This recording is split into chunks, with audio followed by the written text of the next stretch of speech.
સ્વાગત છે તમારું પૂનમ્સ ફ્લેવર કિચનમાં। આજે હું તમને બનાવતા શીખવાડવાની છું લીલા લસણની ભાખરી। ખૂબ જ ટેસ્ટી થાય છે। તો એના માટે મેં અહીંયા લીલું લસણ લઈ લીધું છે અને એને ધોઈને સુધારી લીધું છે। 50 ગ્રામ જેટલું લીલું લસણ લીધું છે। તમારી ચોઈસ પ્રમાણે તમે વધારે ઓછું કરી શકો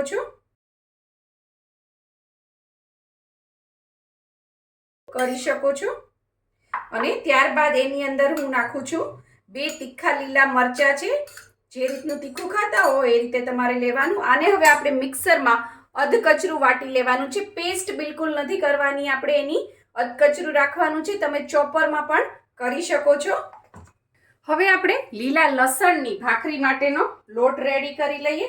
એના માટે મેં અહીંયા 350 ગ્રામ જેટલો ઘઉંનો ઝીણો લોટ લીધો છે। જો તમે કરકરા લોટની ભાખરી ખાતા હો ઘરમાં તો તમે કરકરો પણ લઈ શકો છો। તો એ અહીંયા કાથરોટમાં હું નાખી દઉં છું। અને જો તમને ન ખ્યાલ આવે તો તમે આ રીતે ઢગલી કરીને પણ કરી શકો છો। આમાંથી જો મીડિયમ સાઇઝની આ 1, આ 2, આ 3 અને એક નાની ગાય કૂતરા માટે, એટલે આ રીતની મીડિયમ સાઇઝની 3 અને એક નાની, એમ 4 ભાખરી બનશે। અને ત્યારબાદ હવે આપણે આની અંદર જે લીલા લસણ અને મરચાં ને વાટીને જે પેસ્ટ કરી છે અધકચરી, એ આની અંદર મિક્સ કરી દઈશું। અને જ્યારે પેસ્ટ કરો ત્યારે પાણી બિલકુલ નાખવાનું નથી।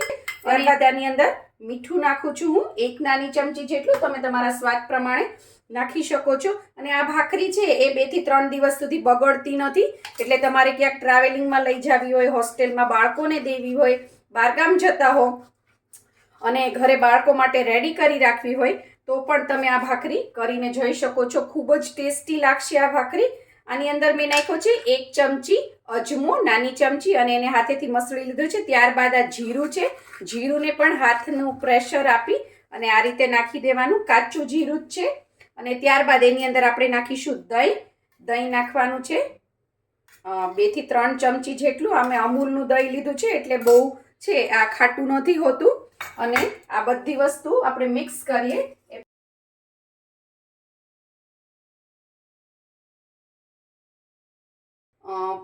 મેં અહીંયા 2 ચમચી જેટલું તેલ નાખ્યું છે, 2 થી 3 ચમચી જેટલું, કારણ કે ભાખરી છે એમાં તેલનું પ્રમાણ વધારે હશે તો જે ક્રિસ્પી સરસ લાગશે, ક્રિસ્પી ને ક્રન્ચી। તમારે ઓછું નાખવું હોય તો નાખી શકો છો તમે તેલ। અને પહેલાં છે આ બધી વસ્તુને સરસ મિક્સ કરી દેવાની છે, કારણ કે ત્યારબાદ જ પાણી નાખવું, જેથી કેટલું પાણીની જરૂર છે એ આપણને ખબર પડે। ભાખરીનો લોટ છે એટલે આપણે એને થોડો કઠણ બાંધીશું। હવે આની અંદર આપણે થોડું થોડું પાણી નાખતા જઈએ અને એનો લોટ બાંધી લઈએ। આ રીતે તમારે પ્રેશર આપી હાથનું અને આ રીતે તમારે લોટ બાંધતો જવાનો છે। પાણી છે એ ધીમે ધીમે નાખવાનું, જેથી ઢીલો ન થઈ જાય। જો તમને કડક ક્રિસ્પી ભાખરી પસંદ હોય તો લોટ છે એ કઠણ હોવો જોઈએ, અને ઘણાને છે ફૂલેલી સોફ્ટ ભાખરી ગમતી હોય છે તો થોડો ઢીલો રાખી શકો છો તમે, બહુ ઢીલો નહીં, સેજ કઠણ કરતાં થોડો ઢીલો રાખી શકો છો તો તમારી ફૂલેલી સોફ્ટ ભાખરી તૈયાર થશે। આ રીતે 2 હાથેથી હું આનો લોટ બાંધી લઉં। આપણો સરસ કઠણ લોટ બંધાઈ ગયો છે। લોટ બંધાઈ જાય પછી આને 3 થી 4 મિનિટ આવી રીતે ખુલ્લો જ એને રેસ્ટ આપવાનો, થોડી વાર આ રીતે રહેવા દેવાનો, ઢાંકવાનો નહીં, નહીંતર ઢીલો થઈ જશે। મેં 3-4 મિનિટ એને રેસ્ટ આપી દીધો છે।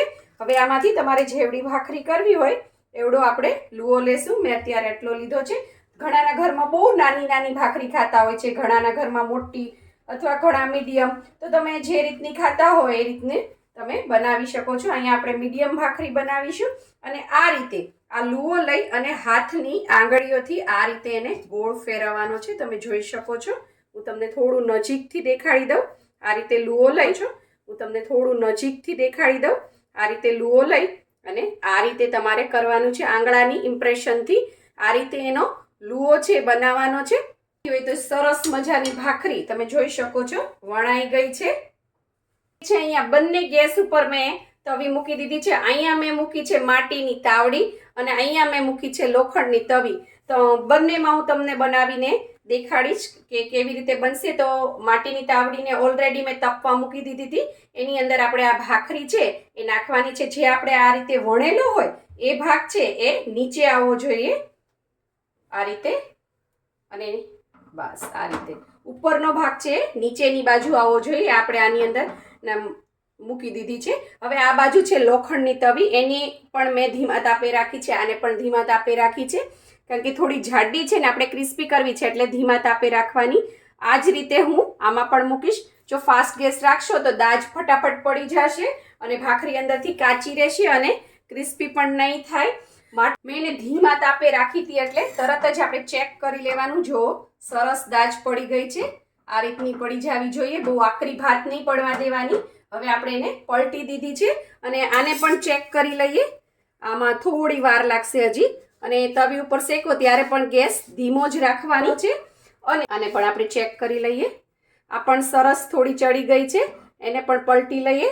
અને હવે તમે ગેસ છે એ થોડો મીડિયમ કરી દઈશું.